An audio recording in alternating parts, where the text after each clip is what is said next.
Welcome friends, welcome to JEE Main 2016 Solutions by Nivedita Classes. Now we will discuss question 12th of Physics section from Code E.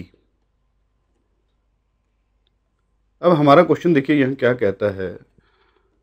The region between concentric spheres of radii A and B respectively as shown in the figure has volume charge density and this density is given by A divided by R, where R is the distance from the center.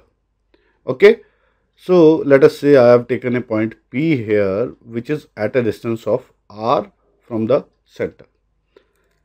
At center of the sphere is a point charge capital Q. ये यहाँ पे हमने centre पे, ये जो हमारा centre है let us से सेंटर O है और यहाँ पे हमने ये कैपिटल Q चार्ज जो है वो रखा हुआ है.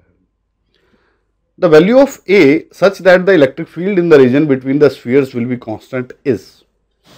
हमसे क्या पूछा गया है कि हमें वैल्यू निकालनी है A की और ये वैल्यू A की क्या होनी चाहिए कि हम इस रीजन में, ये जो दो हमारे स्फीयर्स हैं, इस रीजन में कहीं पे भी जाते हैं तो हमारी जो इलेक्ट्रिक फील्ड है वो क्या रहती है, वो सेम रहती है, उसकी वैल्यू चेंज नहीं होती है. तो सबसे पहले लेट अस से हमें P पॉइंट पे अगर हमारा इलेक्ट्रिक फील्ड निकालना है तो सबसे इसमें ठीक तरीका क्या रहेगा, हम गॉस लॉ को यूज़ करते हैं.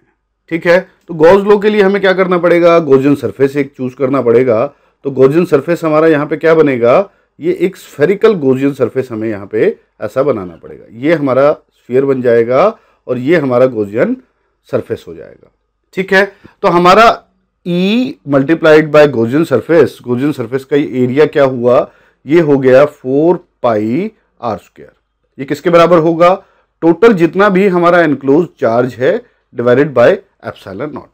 अब एनक्लोज चार्ज की अगर बात की जाए, एक तो एनक्लोज इसमें ये कैपिटल Q चार्ज है और दूसरा एनक्लोज चार्ज कौन सा होगा, जो कि ये हमारा रीजन हमें दिया गया था दो कॉन्सेंट्रिक स्फीयर्स के बीच वाला, इसमें हमें सरफेस चार्ज डेंसिटी दी गई थी, तो इसमें भी कुछ ना कुछ चार्ज होगा.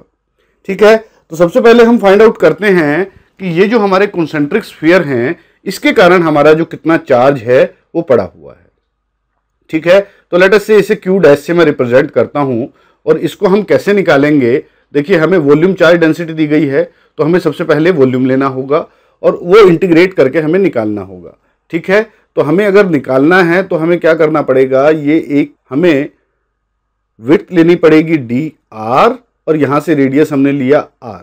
ठीक है, तो अगर मैं इसके वॉल्यूम की बात करता हूं, ये जो हमने हमारा स्फेरिकल शेल लिया है इसका वॉल्यूम कितना हो जाएगा, 4 पाई r square multiplied by dr. और अगर मैं इसके चार्ज की बात करूंगा, स्मॉल चार्ज dq की, उसके लिए मुझे इससे वॉल्यूम चार्ज डेंसिटी से मल्टीप्लाई करना पड़ेगा जो कि A डिवाइडेड बाय R है.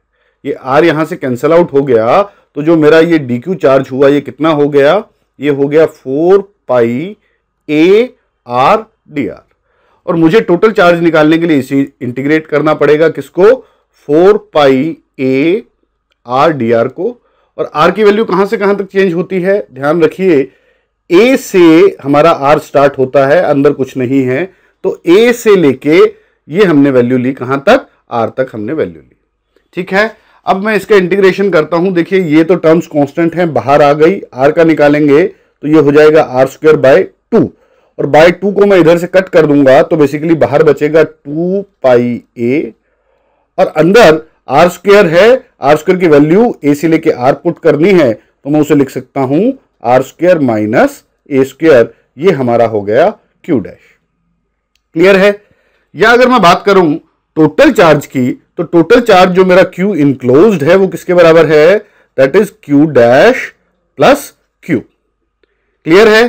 तो देखिए यहां से जो हमारा इलेक्ट्रिक फील्ड आ रहा है, इलेक्ट्रिक फील्ड किसके बराबर है, Q इनक्लोज. सबसे पहले मैं वैल्यू पुट कर देता हूं, this is equal to Q plus Q dash. Q dash की वैल्यू कितनी है, 4 pi A R square minus 2 pi A और ये आ गया A स्क्वायर.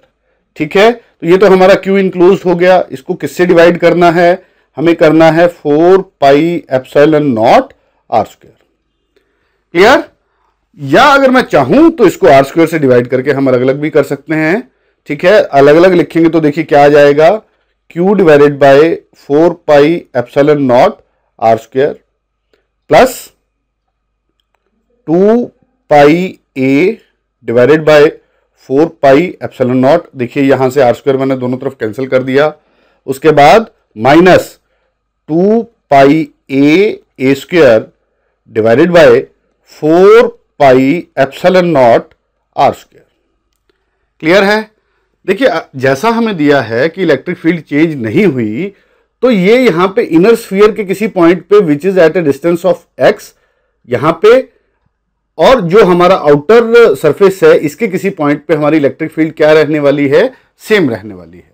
तो यहां हम क्या कहने की कोशिश कर रहे हैं कि E A जो है वो हमारा किसके बराबर होगा, EB के बराबर होगा, और वो बेसिकली किसके बराबर है, ER के बराबर, where R is any point in between these two concentric spheres. ठीक है, तो हम क्या करें, सबसे पहले EA की वैल्यू निकालते हैं। तो यहां पे हमें R की वैल्यू क्या पुट करनी पड़ेगी, A पुट करनी पड़ेगी। तो ये हो जाएगा Q divided by 4 pi epsilon not A square plus 2 pi A divided by 4 pi epsilon not minus 2 pi A square divided by 4 pi epsilon not, ये भी हो गया A स्क्वायर। ये किसके बराबर, ये EB के बराबर। अब हमें क्या करना है, R की वैल्यू कितनी पुट करनी है, B के बराबर। तो Q divided by 4 pi epsilon not B square plus 2 pi A divided by 4 pi epsilon not minus 2 pi A square divided by 4 pi epsilon not B square. ठीक है, ये देखिए मैंने सिंपल वैल्यू पुट किया है और कुछ नहीं किया।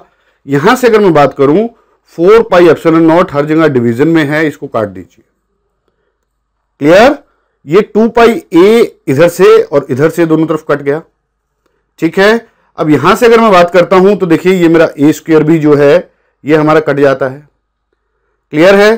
तो देखिए हमें क्या करना है, अब जो कैपिटल A की टर्म्स हैं उनको मैं एक तरफ लाने की कोशिश करता हूं। तो कैपिटल A की अगर मैं टर्म्स को एक तरफ लाऊंगा तो देखिए मेरा यहां पे क्या कांस्टेंट आ जाएगा, 2 पाई A। मैंने क्या किया है, ये जो टर्म है मेरी, ये जो नेगेटिव में टर्म है, इसको इधर लेके जा रहा हूं।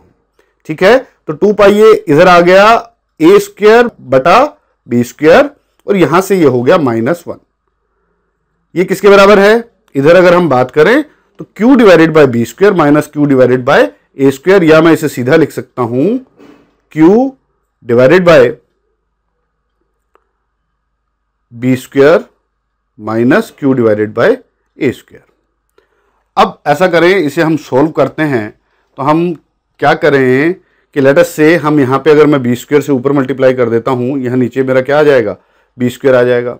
और यहां पे अगर मैं एलसीएम लेता हूं तो देखिए ये मेरा क्या बन जाता है, Q multiplied by A square minus B square divided by A square multiplied by B square.